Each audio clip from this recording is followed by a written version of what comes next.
Bonjour et bienvenue dans cette nouvelle vidéo. Aujourd'hui, on va apprendre plusieurs mots et expressions françaises à travers quelques chansons d'Edith Piaf.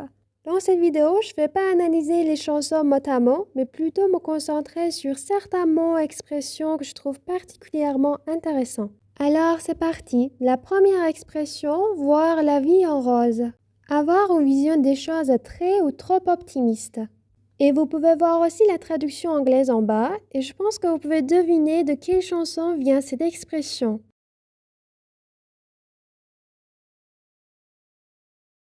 Expression suivante, tout à coup. Attention, on ne dit jamais tout à coup, on dit toujours tout à coup, on fait la liaison. C'est un adverbe de temps qui signifie soudainement ou brusquement. Troisième expression, très belle je trouve, changer du tout au tout, c'est-à-dire changer radicalement, passer d'un extrême à l'autre. Expression numéro 4, avoir tort, c'est le contraire de avoir raison, c'est-à-dire se tromper sur quelque chose. À quoi bon? Je trouve que celle-ci aussi c'est très belle, c'est-à-dire pourquoi, avec quel avantage, pour quelle raison valable. À quoi bon est généralement suivi d'un verbe à l'infinitif.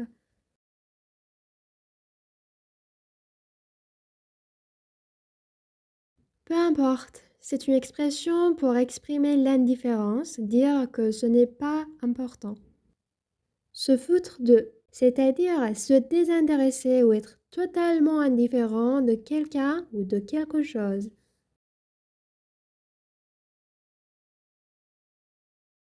Expression numéro 8, au bout du monde, qui veut dire dans un endroit très lointain, dans un lieu inaccessible.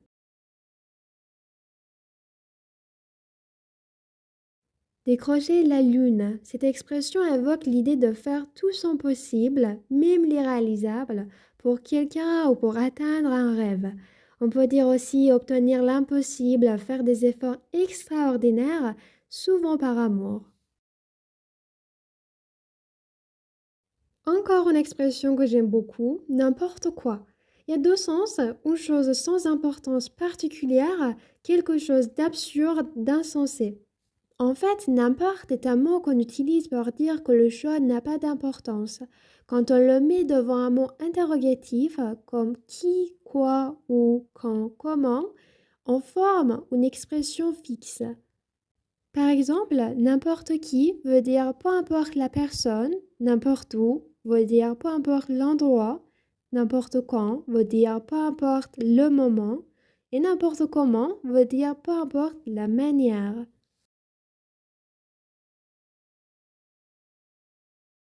Rendre fou ou folle, c'est-à-dire impatienter quelqu'un, le faire tourner en bourrique, ou on peut dire faire presque perdre la raison à quelqu'un, par l'apport par exemple, ou par l'amour.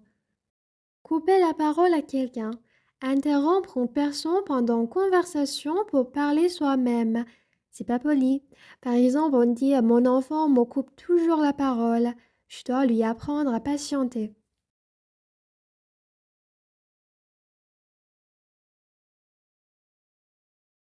Savoir par corps. Cette expression vient du temps où on pensait que la mémoire, elle était dans le corps. Donc, apprendre ou savoir par corps, ça veut dire connaître parfaitement, genre sur le bout des doigts.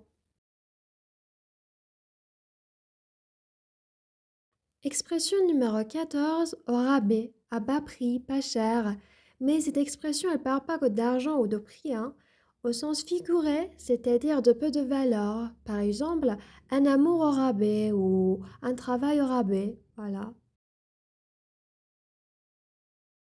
Faire semblant de, c'est-à-dire feindre ou avoir une attitude contraire à ce que l'on est vraiment. C'est quand quelqu'un fait comme s'il faisait quelque chose alors que c'est pas vrai. Par exemple, il fait semblant de pleurer, il pleure pas vraiment. Ou on dit arrête de faire semblant, genre arrête ton cinéma.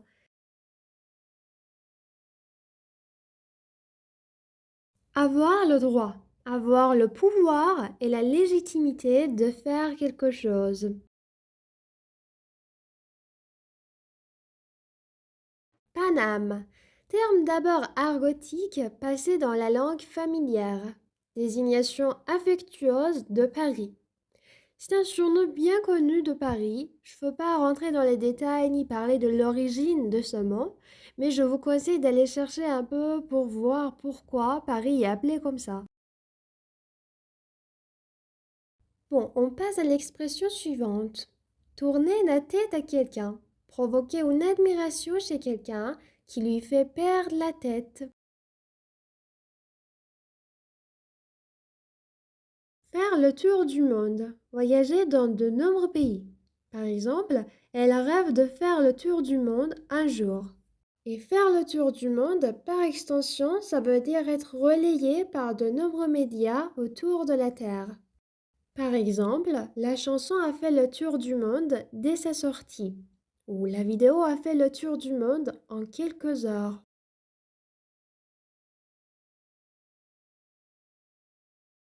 Se prendre pour. Se prendre désigne la considération que l'on a pour soi-même. Cette expression a souvent une connotation péjorative et elle signifie que quelqu'un se croit supérieur à ce qu'il est vraiment. Par exemple, il se prend pour un génie, il se croit très intelligent, mais c'est pas le cas. Ou on dit non mais pour qui tu te prends? Tu te prends pour qui? Pour reprocher à quelqu'un son arrogance.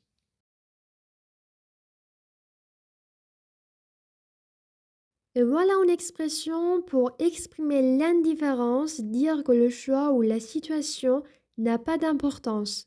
Ça m'est égal. C'est neutre et poli, contrairement à je m'en fous qui est plus familier.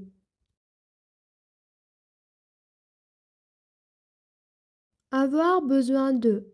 Ressentir la nécessité de la présence de quelqu'un ou de quelque chose. Elle a besoin d'aide. Nous avons besoin de toi, par exemple. Repartir à zéro. Recommencer depuis le début à partir de rien. Après un échec ou un changement important, généralement.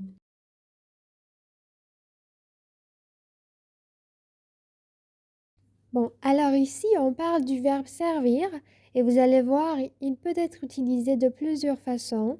Ça peut être verbe transitif direct, c'est-à-dire que le verbe a un complément d'objet direct, ce qu'on appelle le COD.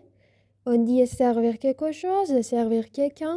Par exemple, servir un client, servir un repas, servir sa patrie. Donc là, vous avez toujours un objet direct, sans préposition. Numéro 2, verbe transitif indirect. Ici, le verbe est suivi d'une préposition, souvent à ou de. C'est ce qu'on appelle un complément indirect. Servir à quelqu'un, ça veut dire être utile à quelqu'un. Par exemple, ce livre me sert à apprendre le français. C'est-à-dire que ce livre m'aide à apprendre le français. Et servir à quelque chose, c'est être utile pour quelque chose. Par exemple, ce couteau sert à couper le pain. Donc le couteau, il est fait pour ça, pour couper le pain. Et numéro 3, verbe intransitif. Par exemple, servir dans l'armée, servir dans un restaurant. Voilà, c'est tout. Et voici la liste des chansons que j'avais choisies et j'ai expliqué leurs expressions.